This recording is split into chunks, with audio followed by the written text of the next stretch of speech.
Okay, so in this first part of the video, we're going to look at the key features of a quadratic function. Specifically, we're just going to look first at the parent function. So we'll graph that real quick. You're going to want to do this in your notebook, follow along with me, and that way you're preparing for Wednesday's quiz. So in the parent function, just like the parent function of any function, it's going to go to the origin at some point. And in this case, that's where our vertex is. So the vertex is here at the origin, right, which is 0, 0. And from there, we're going to have a parabola that droops down here and then goes up. So in this case, the parent function of this quadratic function is opening upwards, okay? And so we'll take a look at what that means as far as the equation goes if you need a refresher on that. But basically, it's going to have a few distinct points, one being at 1 and 1. This is not going to be drawn perfectly. So then we would also have one at -1 and 1. A lot like our absolute value functions, because x can be a negative or positive. When you square it, you're still going to get a positive number. So that's 1, because if we have 1 squared, we get 1. If we have 2 squared, our input is 2, we have 4. So we would also have -2 and 4. 3 squared would give us 9, which would be somewhere up here. And I don't have a lot of room, so I'm just going to go ahead and connect this.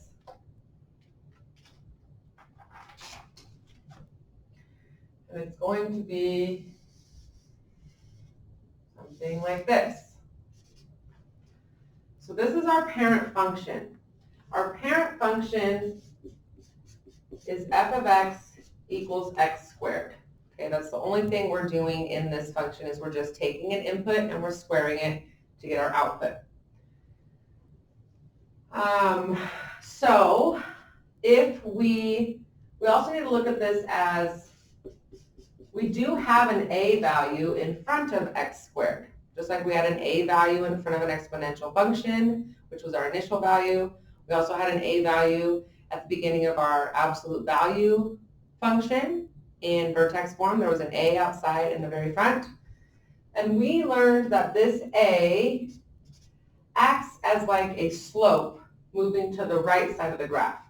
So in this case, you look at it, there is no number in front of x squared, which means that it's 1. And that means that it's a positive number, so that's why we open upward, okay? Now let's look at what if we have f of x and we give it an a value that is greater than 1. So we'll just say like 3x squared. I'm not going to draw this perfectly on the graph, but I'm just going to give you a gist of what this would look like. If a is greater than 1, that means it's going to be narrower than the parent function.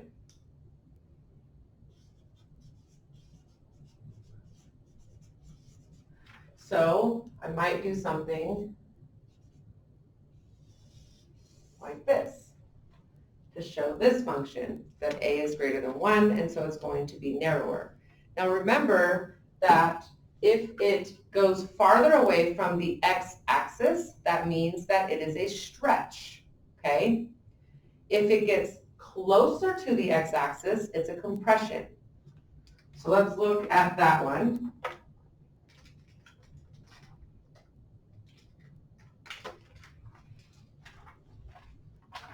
So let's say over here, we have f of x equals a value of a that is less than 1. I'll just pick a third. So I'm just filling in that number in front of x squared. And now I know that I want something that is going to be wider than my parent function, which is a compression. And I might just go something like this. I have to get into this section here. Something like that. And you just connect them. So just focusing right now on what our A value does to our graph, if we start with the parent function in our mind every time, the A value is going to make it narrower if it is greater than 1, and it's going to make it wider if it is less than 1. If it's a negative, that means it's going to reflect, right? Just like we had in other functions, it's going to now open downward. So we'll do one example of that. If we have f of x equals negative 2 times x squared, we are going to have something that does that. So negative A value is going to go down. And again, thinking about how these relate to absolute value functions is that if you square a negative or a positive, you're going to result in the same answer. Same with distance, right? Absolute value is distance. The distance a number is from 0, whether it's positive or negative, is the same. Still a positive distance of some sort. Okay.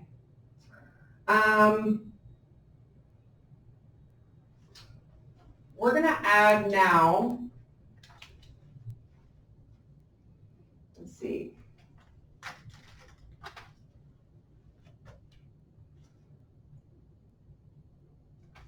I'll just use this example. So let's now talk about the intervals. You guys are going to see this on your quiz, and you're going to see it come up a bunch. What it's asking is, what x values, okay, x values, remember that's our domain. What x values or domain exists when the graph is increasing or when it's decreasing? Because we know it's going to do both, right? It's going to come down and then back up, or it's going to go up and come back down. That's a parabola. That's what it does. So when is, let's look at this function. When is this function 1/3 times x squared, when is this going to be increasing? Well, if we look, it starts to increase when x is greater than 0. That's where it starts to go up. So increasing or increases where x is greater than 0.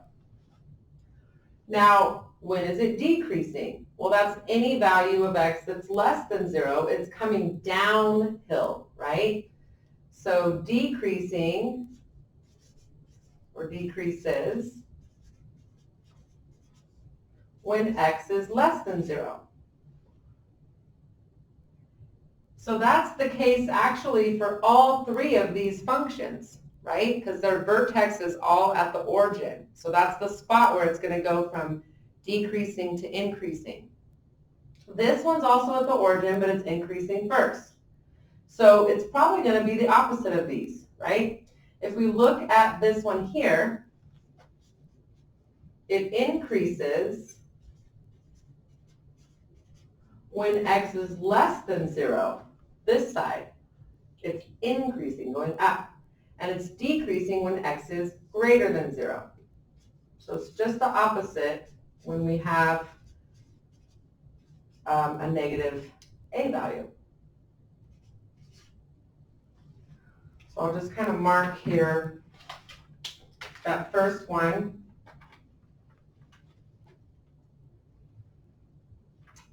Okay, the first one was this function, or like magenta color.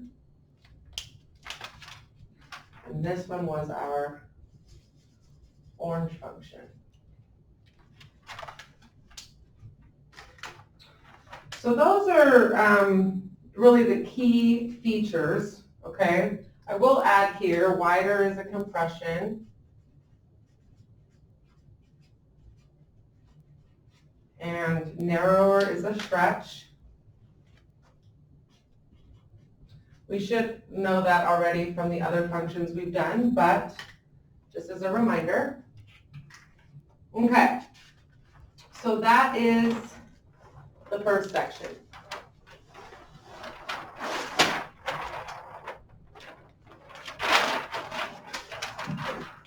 Now, the second part is looking at a quadratic function in vertex form. So this is 8.2.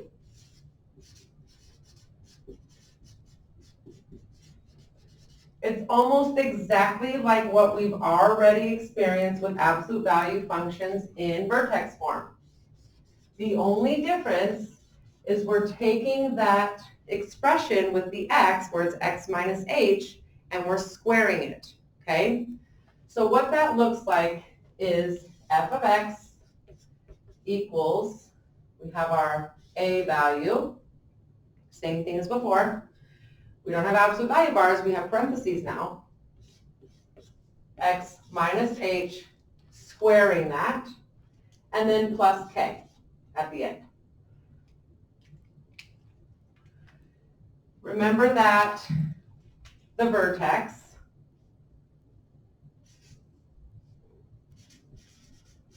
is given to us. That's why it's called vertex form. And the vertex is h comma k. It's our x and y value.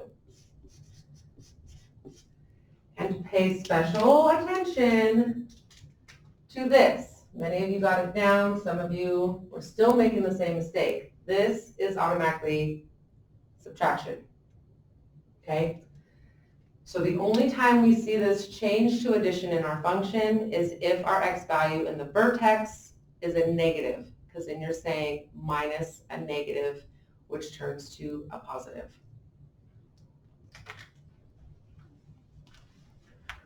Okay, so let's look at an example. Just do a quick sketch.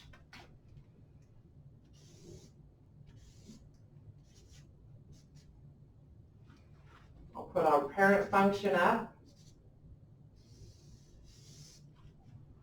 Okay, so if we have the parent function where x is just squared, and we don't see an a, h, or k, we know that a must be 1. So in that case, we're going to see that somewhere in here in our table. H and k are the vertex, and we don't see them in the function written here, so they're 0 and 0. And there it is right there, the vertex, 0, 0. So let's say I want to slide this what do I want to use here? Let's look at the function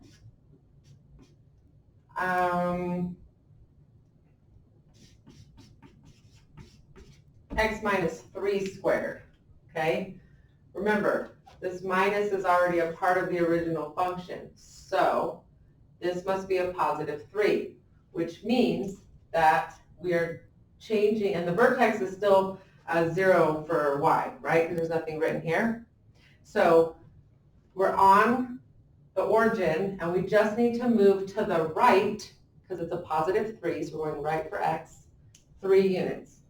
1, 2, 3. We'll put it somewhere right there. And everything else is the same. The a value, because there's nothing written here, so it's got the same sort of like steepness on both sides, okay? So I will try my best to recreate this. Something like that. I was a bit off right there. But basically, all this did, this h value, was it made the parent function slide to the right 3 units.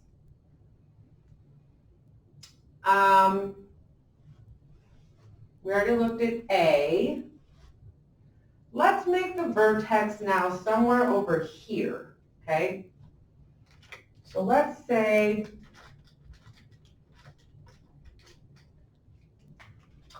I want my vertex right here. So I'm going to say that that's about 4 units to the left. So this must be a 4. And if I'm moving it left, that's a negative, so it's going to be a plus 4. Okay. I also split it down. The vertex went left 4 and down, we'll say 3.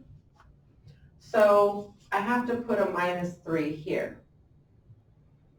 So the vertex is now at negative 4, negative 3. Negative 4, negative 3. Now, do I want my function, my parabola, do I want it to open upwards or downwards? I feel like downwards, okay? So maybe I just want to put a negative out here, negative 1. So it's got the same steepness as the parent function, but it's just going the opposite direction. So again, trying to recreate this by hand,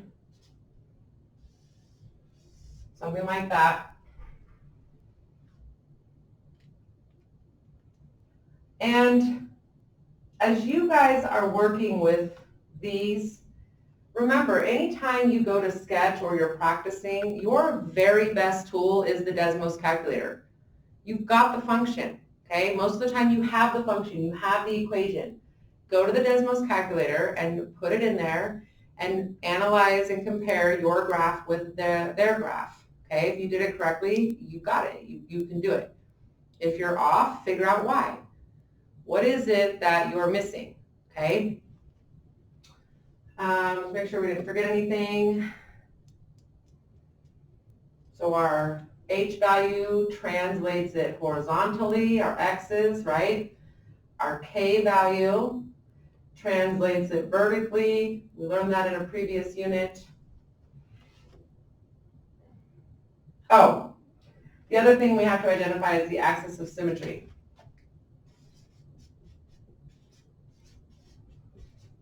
So I'm just going to list them for all 3 functions that we have.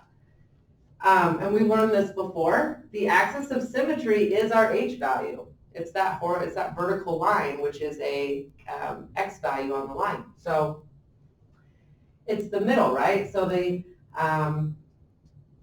axis of symmetry, I'm just going to kind of follow this one, you can't really see it, is where X equals 0. Why? Because X is 0 in the vertex, okay?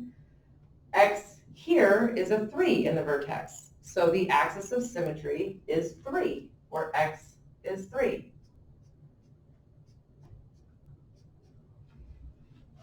X value in this function is negative 4. So the axis of symmetry is negative 4.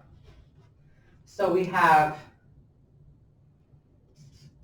AOS is 0.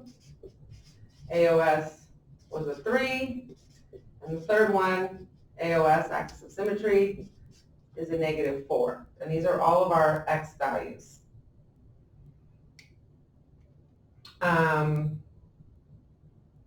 Might need to put that in there, so you could write it as X equals 4, X equals 3, and X equals negative 4. Moving down. Okay, let's make sure we didn't miss anything. And you guys have these notes. I mean, these are amazing, amazing notes. Like, you should have already copied all this down, and realistically, my goal is that you've been watching this and you're like, yeah, I already understand all of this. I got this in the notes. And it makes sense because it totally relates to our absolute value functions that we did before. As far as graphing exponential functions, you know, you guys just follow the order of operations.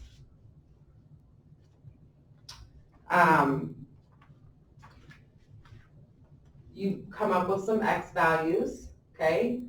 I said 0 to negative 2 to positive 2 is generally the way to go. If you find that those don't work, you need to add some more, you got to do that.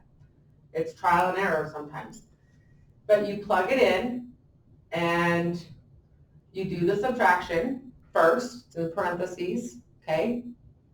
Then you take that number and square it. E comes next in PEMDAS or GEMDAS, right? So we have grouping first, then exponents. Then you take that and you multiply it times A, and then finally you add. So that's the way you're doing that. And you can do that in a calculator, but do it one step at a time, okay? And then always check your answer in Desmos calculator, like I said before. That's about it. So make sure any part of this that you didn't quite understand, maybe it's the intervals, maybe it's the language, wider, narrower, things like that, that you really focus on those parts and play around in the Desmos calculator, you guys. It's amazing. Just start coming up with some numbers. Take this and just start filling in A, H, and K values and look at how it moves and where you can see all those pieces. And it really will help you make great connections with what we're doing here in the quadratics unit.